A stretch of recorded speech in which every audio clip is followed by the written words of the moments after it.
तो सर, आज आपने सफलता हासिल कर लिया तो आपको कैसा लगा? तो आप पहले अपने बारे में बताइए कि आपकी शुरुआती शिक्षा कहाँ से प्रारंभ हुई और आप सर्विस की तैयारी में आपको कहाँ से प्रेरणा आई कि हमें एक दिन आईएएस बन के देश के लिए कुछ करना है? आप इस परीक्षा को पास करने के लिए आप कितने घंटे की पढ़ाई करते हैं? परीक्षा की तैयारी में जब आपको कहीं ना कहीं कठिनाइयाँ जरूर आई होंगी। जी जी। जब कठिनाइयाँ आई तो आपने सामना कैसे किया? आपने कोचिंग वगैरह ज्वाइन किया था? और ये आपने कितने प्रयासों में सफल? मेरा 5वां अटेम्प्ट। लगातार आप 4 बार असफल रहे और असफल रहे होंगे तो जरूर दुखी रहे होंगे। जी जी। नहीं, तो फिर आपने अपने आप को कैसे मोटिवेट करके आपने अपने प्रयास को नहीं छोड़ा? वो ऊर्जा आपको कहाँ से और आप अपने आप को कैसे मोटिवेट करते थे? तो इसमें आपके माता पिता का कैसा रोल रहा आपके इस सफलता के पीछे? अगर विचलित हुए तो आप सबसे पहले किसको याद करते थे और किससे बात करते थे? जैसे लगा कि उनसे बात कर लूं तो मेरा मन हल्का हो जाए। तो इतनी बड़ी परीक्षा आपने हासिल किया, इसमें सुविधा कितना मायने रखता है? आपका कहानी उल्टा रहा, आप गांव से ही पढ़े हैं, यहीं रहे हैं और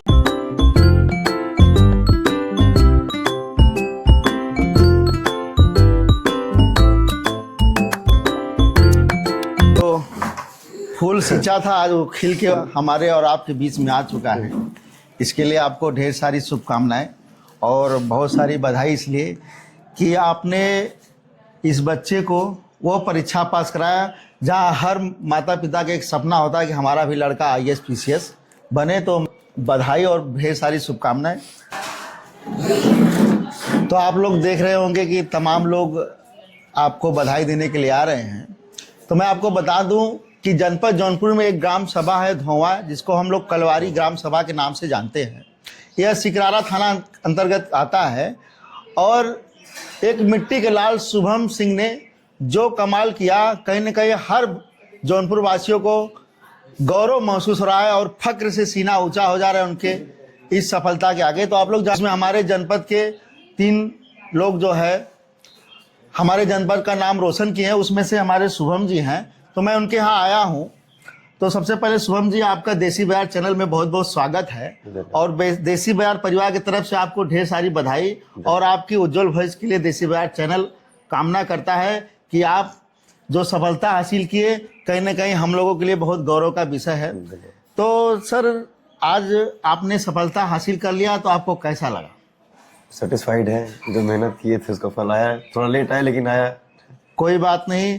तो आप पहले अपने बारे में बताइए कि आपकी शुरुआती शिक्षा कहाँ से प्रारंभ हुई और आप? तो मैंने क्लास 8 तक पढ़ाई अरोमा अकेडमी में किया, सिकरारा में जी। और फिर 9 to 12 मैंने किया saint Patrick senior secondary school Jaunpur. अच्छा। उसके बाद मैं IITS धनबाद में सिविल इंजीनियरिंग बीटेक किया जी। 2020 में। इसके बाद से मैं सिविल सर्विस की तैयारी की। सिविल सर्विस का आपने तैयारी? तो सिविल सर्विस की तैयारी में आपको कहाँ से प्रेरणा आई कि हमें एक दिन आईएएस बन के देश के लिए कुछ करना है? यहीं से रहते हुए, लोगों को देखते हुए, जो लोग कार्य करते हैं, उसमें सिविल सर्विस का बहुत इंपॉर्टेंट रोल रहता है सोसाइटी में और अपने नेशन बिल्डिंग में। जी। तो वहाँ से इंस्पिरेशन मिला कि हम भी कुछ योगदान करें। जी। अच्छा, तो आप इस परीक्षा को पास करने के लिए आप कितने घंटे की पढ़ाई करते थे?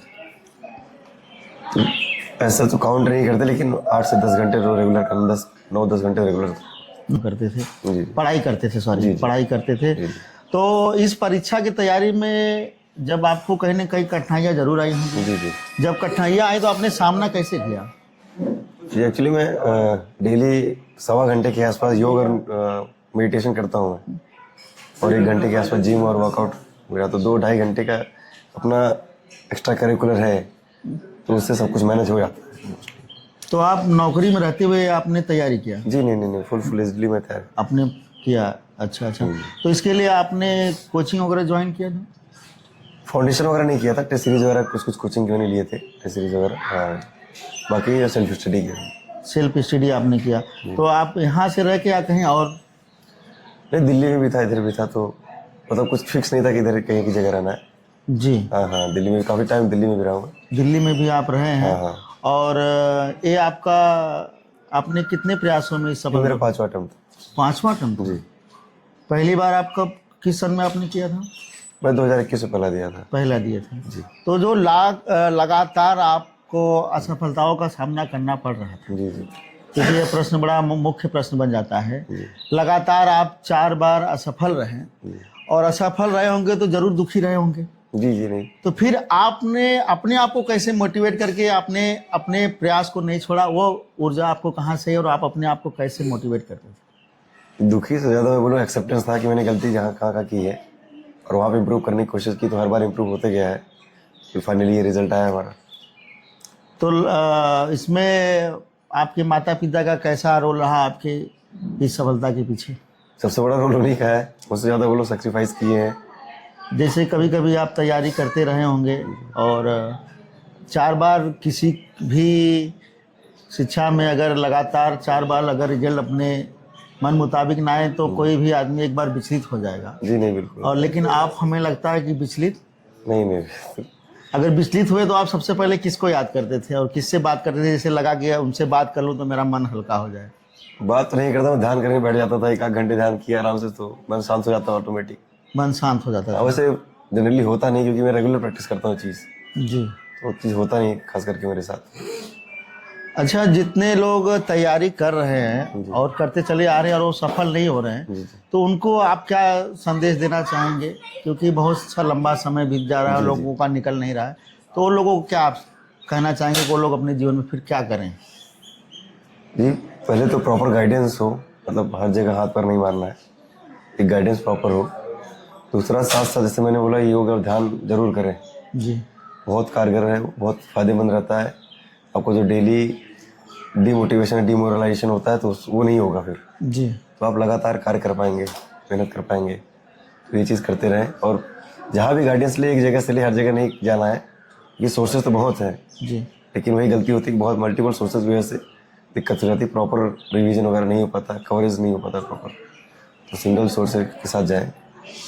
तो इस इतनी बड़ी परीक्षा आपने हासिल किया, इसमें सुविधा कितना मायने रखता है?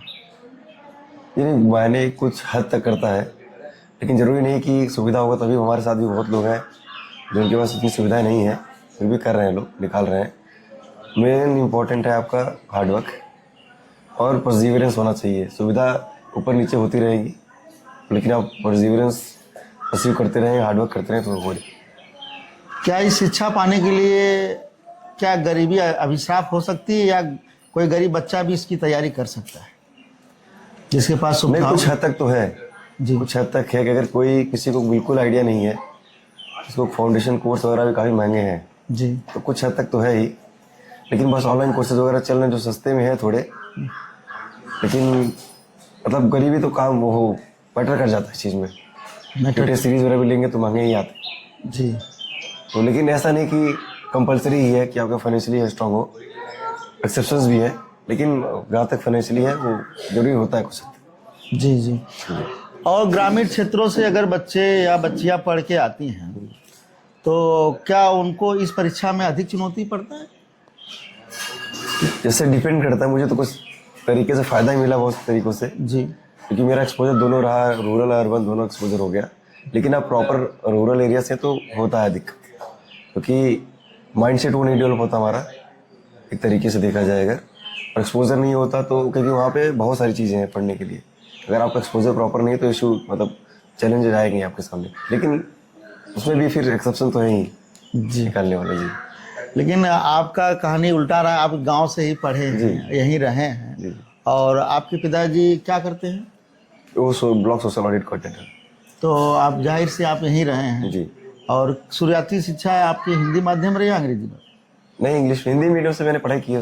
यहाँ सरस्वती बाल विद्या मंदिर था, जी। तो वहाँ क्लास 2 तक मैंने पढ़ाई की, उसके बाद इंग्लिश मीडियम आपने किया।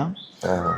तो मैं आपसे कहना चाह रहा हूँ, मान लीजिए ठीक है, गांव की शिक्षा जो भी है, लेकिन आज भी गांव भी डेवलप है, लेकिन आप गांव में प्रतिभा देख रहे हैं कि नहीं देख रहे हैं? नहीं, प्रतिभा पोटेंशियल तो है ही, लेकिन पोटेंशियल को यूटिलाइज करने के रिसोर्सेज चाहिए होती हैं और गाइडेंस चाहिए होती है। जी। वो नहीं है रूरल एरिया में। नहीं है। हाँ, तो पोटेंशियल तो है, लेकिन जब पाथ नहीं मिलेगा तो यूटिलाइज नहीं होता वो। अच्छा, जिनको सफलता नहीं मिल रही तो उनके लिए आप क्या कहेंगे, जो कई सालों से अगर तैयारी करें और सफलता नहीं मिल रही तो उनको क्या करते रहे, क्योंकि एग्जाम बहुत अनसर्टेन है। जी। ऑब्जेक्टिव एग्जाम है नहीं। जी। जेई वगैरह ऐसे ऑब्जेक्टिव एग्जाम, आपको पता है कहाँ कितनी तैयारी आपकी, कहाँ पे गैप्स है, कर सकते हैं आप। जी। यहाँ पे वो चीज़ नहीं है। जी। आप कितनी भी तैयारी करें, अनसर्टेनिटीज रहती है एग्जाम में, तो बस करते रहें। लेकिन अगर आपको लग रहा है बहुत दिन बहुत टाइम हो जा रहा है और आप उस चीज़ को नहीं पा रहे हैं, तो थोड़ा अलग भी सोच के देख सकते हैं। अगर जिनका नहीं हो रहा तो क्या उनको जीवन के उद्देश्य में मतलब एक अपने उद्देश्य को छोड़ देना चाहिए और भी रास्ते तो हो जी सकते हैं? नहीं, इस एग्जाम का प्रिपरेशन का सबसे इम्पोर्टेंट चीज़ यही है कि अगर आप प्रॉपरली तैयारी की है, भले आपका एग्जाम ना हो, आप बेटर सिटीजन बन के निकलेंगे, और जो पहले इंसान थे उससे तो अच्छे ही निकलेंगे, उससे अच्छा काम करेंगे। तो ये तो अगर प्रॉपरली प्रिपेयर कर रहे हैं और अपने सफलता का सबसे बड़ा श्रेय किसे देना चाहेंगे? तो पेरेंट्स हैं, हमारे गाँव वाले हैं, आस-पास दोस्त हैं, सबने मेहनत की है, जितना मेहनत की उससे ज़्यादा वो लोग मेहनत किए हैं। जो हमारे गांव क्षेत्र में जो हमारे आसपास के हैं, जो हमारे माहौल में पल बढ़ रहे हैं, उन बच्चों के लिए आपका क्या संदेश रहेगा? यही कि पढ़ाई करें, मोबाइल से थोड़ा दूर रहें, मोबाइल सबसे बड़ा डिस्ट्रैक्शन अभी है। पढ़ाई करें और एक्स्ट्रा करिकुलर एक्टिविटीज़ कुछ करते रहें, वाइडर एक्सपोजर होगा तो कुछ ना कुछ अच्छा ही करेंगे। और वो भी जान रहे हैं कि शिक्षा के बाब डॉक्टर भीमराव अम्बेडकर साहब ने कहा था कि शिक्षा शेरनी का दूध है, जो पिएगा वही दहाड़ेगा। जी। तो जो हमारी युवा पीढ़ी है, आपने कहा, बहुत अच्छी बात कहा कि सोशल मीडिया से आप लोग अधिक से अधिक दूर रहें। जी। तो एक सफल छात्र बनने के लिए क्या क्या जीवन में जरूरी है एक छात्र के लिए, आप थोड़ा बताएंगे? क्योंकि कहीं ना कहीं आप उस चीज़ से दौर से गुजरे हैं, तो बहुत से बच्चे चाहेंगे भी इस चीज़ की तैयारी करने के लिए। तो इस तैयारी करने से पहले के लिए उनको खुद से क्या तैयारी करनी पड़ेगी ताकि वह इस परीक्षा में कम समय में सफलता प्राप्त कर सके? ऐसा कुछ। सबसे पहले तो मैं बोलूँगा माइंडसेट सबसे इम्पोर्टेंट है जी। कि आपको गोल को देखते रहना है, मुझे क्या करना है, क्योंकि चैलेंजेस आते रहेंगे, डिमोरलाइजेशन होते रहेंगे। अगर आपका माइंडसेट क्लियर है, आपको करना है, तो होगा वो चीज़। लेट होगा, थोड़ा देरी से हो सकता है, चैलेंजेस और भी आ सकते हैं, लेकिन अगर आपका विजन क्लियर है और अच्छे मोटिव से कर रहे हैं तो होगा वो चीज़। जी। तो कहने का मतलब अगर जीवन में कुछ पाना है तो कुछ ना कुछ आपको मेहनत करना पड़ेगा। जी, और कुछ ना कुछ आपको बलिदान भी करना पड़ेगा। जी, बहुत कुछ करना पड़ेगा। जी। तो आपने इस अपने स्टडी के समय में सबसे ज़्यादा आपने किस चीज़ का त्याग किया? त्याग तो ऐसा मैंने कुछ नहीं किया, सब कुछ मैं कर रहा था, लेकिन बस कुछ त्याग नहीं करना है, रेगुलेट करके रखना है। कोई चीज़ आपके ऊपर हावी नहीं होनी चाहिए। जी। आप सोशल मीडिया बंद मत करिए, यूज़ करिए, लेकिन वो प्रॉपरली यूज़ करिए, उसको अपने एजुकेशन के लिए यूज़ करिए प्रॉपर, क्योंकि उसका सबका फ़ायदा है, सबका नुकसान भी है। तो अगर आप रेगुलेट करके यूज़ कर रहे हैं तो अल्टीमेटली फ़ायदा ही करेगा वो। तो कोई चीज़ बंद मत करिए, लेकिन उसको सही रास्ते से सही तरीके से यूज़ करिए। अभी एक बच्चे का हमने इंटरव्यू लिया, हमारे गांव के बगल में थे, जी मेंस में उसने परसेंटाइल उसका लगभग 99% के आसपास था, और बच्चे के माँ बाप बचपन में गुजर गए और बड़े गरीब परिवार से रहे। तो हमने उस बच्चे से एक चीज़ शुभम जी हमने सीखा कि अगर हमारे अंदर हौसला है या कुछ कर गुजरने की इच्छा शक्ति है, तो मेरे हिसाब से अगर हम चलेंगे जी, तो लोग हमारे साथ चलने के लिए जी खड़े हो सकते हैं या चल सकते हैं। लेकिन अगर हम हाथ पे हाथ धरकर बैठे रहेंगे तो हो सकता है कि हमारे साथ कोई बैठने वाला न मिले। तो ऐसे अगर बच्चों के जीवन में आ रहा है और चारों तरफ से गरीबी और व्यवस्थाओं की कमी है, तो क्या उनके अपने लक्ष्य से भटकना चाहिए? जी, भटकना नहीं चाहिए, लक्ष्य तो रखना ही चाहिए जो रखे हैं। लेकिन अगर आपको उस रास्ते में जाना है, कुछ चैलेंजेस आ रहे हैं, तो रिसोर्स तो मैनेज करना पड़ेगा आपको। तो आप थोड़ा पाथ चेंज कर सकते हैं, लेकिन आप मोटिव वही रखिए, लक्ष्य आपका वही रहना चाहिए। तो रिसोर्स को अरेंज करने के लिए आपको थोड़ा पाथ डाइवर्ट करना चाहिए, सबका पाथ अलग अलग हो सकता है, लेकिन लक्ष्य आप जो रखें उसको रखें। अच्छा, इस एग्ज़ाम को क्या नौकरी करते हुए भी पास किया जा सकता है? जी, बहुत लोग किए हैं, नौकरी करते हुए बहुत लोग क्लियर किए हुए हैं एग्ज़ाम, बिल्कुल किया जा सकता है। तो आप इतनी बड़ी सफलता प्राप्त कर लिए, तो आपका क्या लक्ष्य है और आप अपने देश के लिए क्या करना चाहेंगे, वो जरूर बताइए। देखिए, इतना नहीं कि मैं देश के लिए कुछ कर डालूं, बस इतना रहेगा मैं अपनी तरफ जितना कर सकूं उतना अच्छा करने की कोशिश करूंगा।